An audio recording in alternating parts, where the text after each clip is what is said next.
Canada has the longest coastline on Earth, over 200,000 kilometers of it.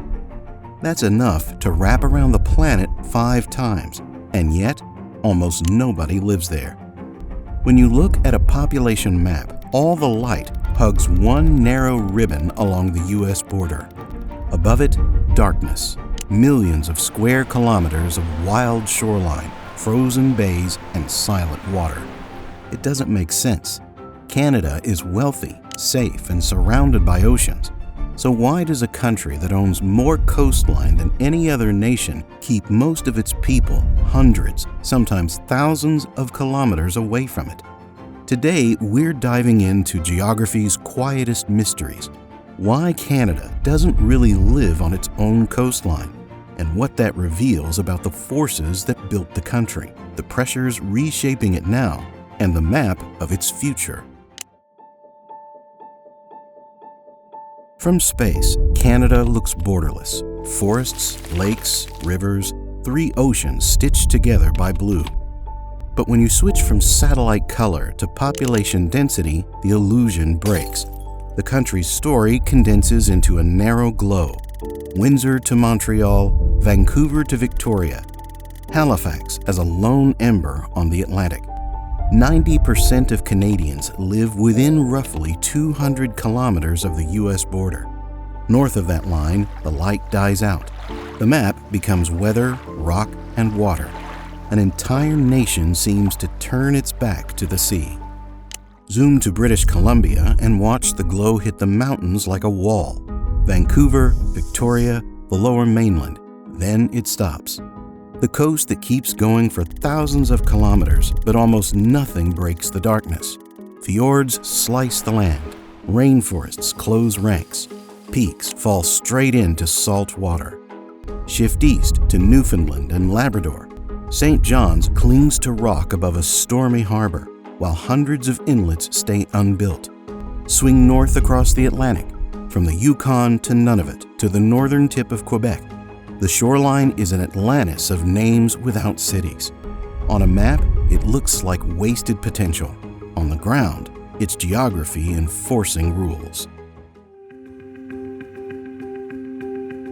Start with climate. Most of Canada's coastline sits in subarctic or Arctic zones where winter can last 9 months. Temperatures plunge. Sea ice locks harbors. Daylight vanishes.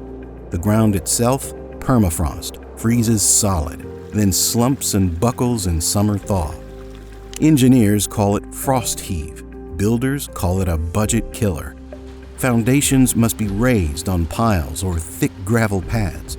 Roads crack. Runways ripple.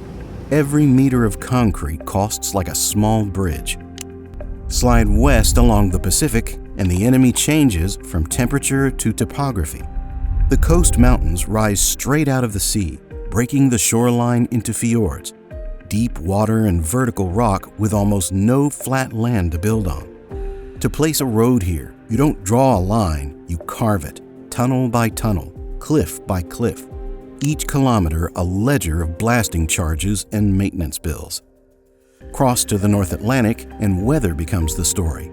This is stormwater, gale force winds, freezing spray, waves tall as houses pounding granite headlands for weeks. Even when you can build, the ocean does everything it can to take it back. Beautiful, yes. Forgiving, no. Put the pieces together. Ice, mountains, storms, and distances so large that supply chains become survival plans. Canada's coasts are not empty by accident. They're empty by design, nature's design. The first Europeans arrived for fish and fur, not beachfront living. Outposts like St. John's, Halifax, and Quebec City were ports for extraction and control. The real prize was inland. Rivers you could paddle and forests you could cut, valleys where wheat would grow. When steel arrived, railways stitched the warmest, flattest part of the country, east to west, parallel to the U.S. border. Towns grew along that steel spine, not along the water. The South had grain, timber, coal, and a neighbor with a massive market. The coast had ice. There was also safety in distance. Submarines hunted the Atlantic in 2 world wars. Bombers and missiles were modeled to come over the pole in the Cold War. Canada's vulnerability pointed outward to the oceans. Its insurance was inward. By the time highways and air travel matured, the pattern was locked. Industry, population, politics, anchored to a southern corridor that felt productive and protected. Most nations grow outward from a port or a river mouth. Canada grew sideways. On a 3D map, the country's population forms a narrow band stretching from Vancouver to Halifax, a luminous line running just under the 49th parallel, then bending around the Great Lakes and St. Lawrence. North-south links are sparse, expensive, and fragile. Geographers call this a latitudinal trap. Development consolidates where climate is forgiving and logistics are cheap. Beyond that, cost curves go vertical.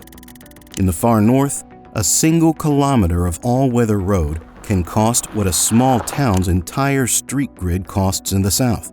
And then you still have to keep it alive through freeze-thaw cycles and blowing snow. That's why the Arctic coast is dotted not with cities, but with small indigenous communities, lifelines flown in by turboprop, sea lifts in a short summer window, and winter ice roads that disappear in spring. None of its capital, Iqaluit, has fewer than 10,000 residents, yet governs territory bigger than most countries. Life works because people have made it work for generations, but scaling that into large coastal cities would be like trying to grow a garden on shifting ice. Every time we map these patterns, where people live, where they don't, you start to see that geography isn't just terrain, it's destiny. If you're new here, this is what we do on Borderline History. We take the world's maps and make them tell their hidden stories. So if you like seeing how borders, land, and climate shape everything we build, consider subscribing, because the next map will change how you see this one. Cold, wind, and rock are obvious. The hidden barriers are worse. Permafrost is not just frozen dirt. It's a time bomb of structural risk. As the active layer thaws each summer, thicker now in a warming climate, foundations tilt, pipelines twist, and buried utilities shear. Every building needs piles or pads. Every utility trench is an engineering project. The rule of thumb is brutal. Build it once, then budget to rebuild it again. Isolation multiplies cost. Ports are rare, roads are rarer. Most communities rely on diesel for power, shipped once per year. Wind and solar help, but storm maintenance and darkness make reality a puzzle you can't solve with a single technology. Then there's the sea itself. The Atlantic's swell is a sandblaster. The Pacific's fjords funnel storm energy into narrow inlets. The Arctic's ice scrapes shorelines like a bulldozer. Coastal engineering here isn't a blueprint, it's a chess match against physics. There's also gravity from the south. 90% of Canadians live within a day's drive of the U.S. market. If you're a student, a filmmaker, a biotech founder, or a manufacturer, that line of proximity is oxygen. Go north toward the coast and you retreat from schools, supply chains, and audiences, from NHL arenas and venture capital and container hubs wired into the world. It's not that Canadians don't value the coast, they do. But when you must choose between beauty and adjacency, adjacency wins. The southern corridor isn't just convenient, it's compounding. For a government, emptiness is expensive, and for a business, it's complicated. The Arctic holds minerals, hydrocarbons, and a shipping lane that could, in theory, reshape trade, the Northwest Passage. As summer sea ice thins, cargo ships can sometimes thread Canada's Arctic archipelago, cutting thousands of kilometers off Asia-Europe routes compared with Suez. On paper, that's a logistics dream. But ports need workers, workers need homes, homes need water, sewage, power, internet, hospitals, schools. None of that exists at scale. The economic heat is shipped south. The jobs rotate, and the coast stays quiet.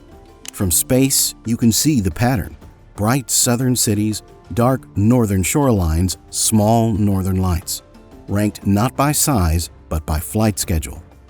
Meanwhile, Atlantic Canada shows the other side of emptiness, dependency risk. When fisheries collapsed in the 1990s, rural coastal communities lost their anchor. Young people left for the corridor. Ports remained, but many became on-ramps to somewhere else.